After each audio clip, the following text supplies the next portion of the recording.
Parang TR7 lang, debut ni Kit Jimenez, hype nga lang ba o may kayang ibuga sa PBA? Grabe ang puso at dedikasyon, hustle kung hustle, debut sa Araneta.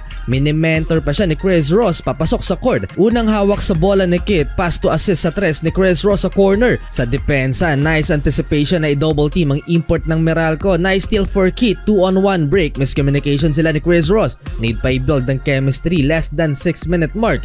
Parang Terence Romeo ang dating nitong rookie. Crossover, iwan si Jansen Rios. And one, sana hindi pumasok ang layup na to. Kinakabahan pa yata, chin up sabi ni Ivan Aska. Unang PBA points ni Kit nagmula sa free throw.